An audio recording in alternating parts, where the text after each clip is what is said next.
அடுத்த நிமிஷம் நிச்சயம் இல்லாத வாழ்க்கைங்க இது. அந்த சென்டென்ஸ்க்கு ஏற்ற மாதிரி தான் இப்போ எல்லா சம்பவங்களும் நடந்துகிட்ருக்கு. ரோபோ சங்கர் சார் தன்னோட 46வது வயசில் உயிரிழந்திருக்கார்.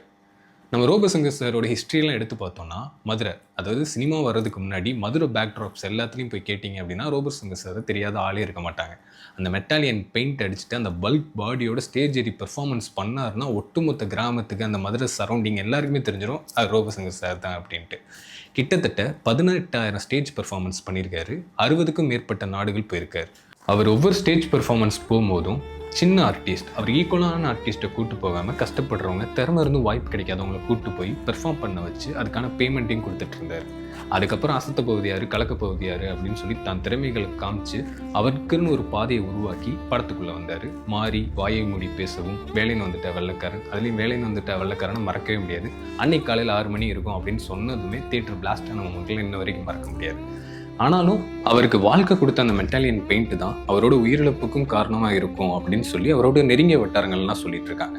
இது ஏன் அப்படின்னா, அந்த மெட்டாலியன் பெயிண்ட்டை ஸ்டேஜ் பெர்ஃபார்மன்ஸ்க்கு முன்னாடி ஒட்டுமொத்த முடியும் சேவிங் பண்ணிட்டு தான் அப்ளை பண்ண முடியும். அப்படி அப்ளை பண்ணுறப்ப அது ஈஸியாக ஸ்கின்குள்ளே அப்சர்வ் ஆகிறதுக்கான வாய்ப்புகள் இருக்குது.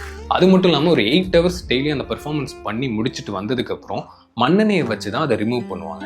இந்த ப்ராசஸை அவர் பல வருடங்களாக பண்ணிட்டு வந்தது தான் இதுக்கான ஒரு மெயின் ரீசனாக இருக்கும். அதனாலேயே உடம்பு பாதிக்கப்பட்டிருக்கும் அப்படின்னு சொல்லி நிறைய பேர் சொல்லிட்டு இருக்காங்க. பட் என்னதான் இருந்தாலும் அவர் லாஸ்ட்டாக அந்த டாப்பு குக்கு டூப்புக்கு ஷோக்கு வந்தப்போ கூட இது வரைக்கும் எந்த ஒரு எலிமினேஷனுமே அவ்வளோ ஹியூமராக முடிஞ்சது கிடையாது. இது வரைக்கும் நீங்கள் குக்கு வித் குமாலி ஹிஸ்ட்ரி பார்த்தாலும் சரி, அந்த மாதிரி காமெடியாக அந்த எலிமினேஷன் நடந்ததே கிடையாது. பட் மொதல் டைம் அவர் எலிமினேஷனை ஒட்டுமொத்த ஆடியன்ஸும் சிரிக்கிற மாதிரி கொடுத்தாரு. ஆனால் அவர் எண்டில் அவர் போகும்போது ஒரு இது இருந்துச்சு, ஆஹா ஷோக்கு வரமாட்டார், சரி பரவாயில்ல ஒயில் கார்டுக்கு வந்துடுவார் அப்படின்னு சொல்லி எல்லோரும் எதிர்பார்த்துட்டு இருந்து 10 நாள் கூட முடியலை.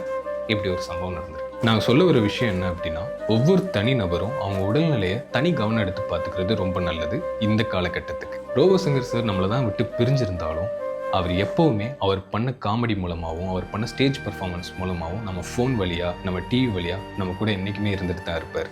அவரை இழந்து வாடுற அவர் குடும்பத்துக்கும் அவர் ரசிகர்களுக்கும் உயிர்மொழி டீம் சார்பாக ஆழ்ந்த இரங்கலை சொல்லிக்கிறோம்.